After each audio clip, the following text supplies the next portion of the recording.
Ladies and gentlemen, I'm concerned about obscurantism, being obscurant. Being an obscurantist, you just create verbiage and large words and express yourself in ways that no one can understand, and then everybody thinks you're smart. That's how all of academia works today, or 99% of it in any way. That's what postmodernism is. If you've heard of the postmodern essay generator, that's a generator. You can go just click a button and it'll generate a postmodernist essay for you. It talks about nothing concrete. Everything is metaphorical. It's terrible. Just go check it out for yourself. And these people who are into this jabber back and forth, and when we listen in, like you listen to Azrianoch talk back and forth with somebody like Scientific Discussion, or you go listen to Azrianoch's old videos where he talks philosophy with his buddies and stuff. They talk back and forth, and if you didn't know any better, you would think that they were actually communicating ideas, and you'd think that one person was having some effect on the other and vice versa. But no, it's actually like two reflective glass globes just bouncing light back and forth that never enters inside, or something like that. I don't know what the hell that metaphor was, but it's like they don't change at all. They jibber-jabber this stuff. The stuff has no effect on their mind inside, and it doesn't affect the other person's mind when they say stuff back and forth, and yet they continue to talk as if it's meaningful. Very bizarre situation. And if you come in and you say, well, what exactly do you mean? But these obscurantists make it difficult to get into the conversation. You want to talk to university students about architecture, and they'll talk about things like energy and flow and motion and rhythm, and you'll say, what do you mean that the building has rhythm? And I'll say, well, look at it. And they'll say, well, you don't feel motion in the design? You say, well, I thought I was an architect. I thought, what am I studying architecture or Eastern energy balancing? What the hell? You want to go get into philosophy? Oh, good luck. You want to get into economics? They have things like euphemisms for like free trade. What is free trade in economics today? Free trade means the government sets up a treaty with another country that charges agreed-on tariffs for all of our goods moving back and forth. How is that free trade? North American Free Trade Agreement. There's a massive state-controlled, state subsidy, itemization and particularization and control. It's just a set of controls. Obscurantism stops people from talking about reality. It scares honest people away. It leaves dishonest people in control of the situation.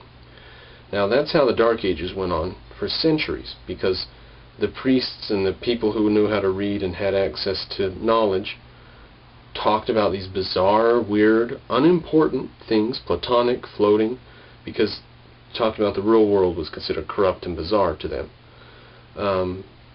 So that dragged on for centuries. We're risking a dark age now. They're seeing it. They're living it in Europe. They are in the middle of where America could be if we keep going down this road. They are in a situation where their politicians, all the politicians, no matter which side they're on, this side, that side, or the other side, all say the same things. They all agree on the same things. In Germany, when one government's diselected and another unelected, another one is elected and comes in, you don't get any real change. There's no real change that could occur because all of the politicians agree. Everybody agrees that we have to have a good welfare state and good benefits and long vacation, and we have to raise taxes on the rich and stuff like that. Everybody's agreed. And now they're facing a really serious situation with Islam.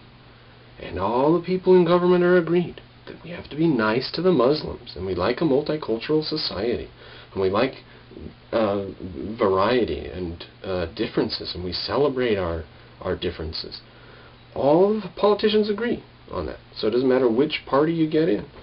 And so the result is, like in Britain, some alarmist nationalist party rises up, and they start advocating things that people didn't think we were going to see again. Mass deportation, stuff like that. the reason we don't have that in America is because we're still partially free. We've still got, first of all, freedom of speech, and second of all, a little bit of freedom in education. So that we've got better universities, even the ones that are highly influenced by government are better than other ones around the world. And we've got a private school system that's not bad compared to the rest of the world, and compared to our own public school system. And we've got freedom of speech. So, as bad as it gets here, every once in a while we'll get somebody like Ron Paul who spreads a little bit of knowledge. Every once in a while you get someone like Ayn Rand who writes a book that touches millions of lives. So they can't keep it totally suffocated in America, but they're trying really hard to do so in Britain. And like in Canada, Mark Stein's books have been banned. His writing career is over in Canada. He can't publish in Canada anymore. Not real serious, not the world's biggest market, but no book sales in Canada. I think that would suck. I don't know. Well, they are suffocating themselves. They're going to have to face the fact that these people are talking about nonsense, and they're dragging civilization down. They sound sophisticated. They sound like they know what they're saying. But if you try to get into the conversation, you'll discover that it's all metaphors and useless claptrap. So down with obscurantism. Bring the language down out of the ivory tower. Publish the Bible for the people to read. Let's have the universities teaching stuff that the man on the street could learn again, instead of having the universities teach stuff that only a very few people are motivated to follow through with. We've got like a 60% dropout rate in some of our universities. People just get started on the stuff and they can't take it. Let's take back the universities. We've got to defeat obscurantism to prevent what was going on in the last Dark Age, for learning to just be held in an ivory tower for a few, and that learning and education doesn't help the rest of society. In Europe, they're experiencing the results of this. In America, we're heading towards it. So heads up.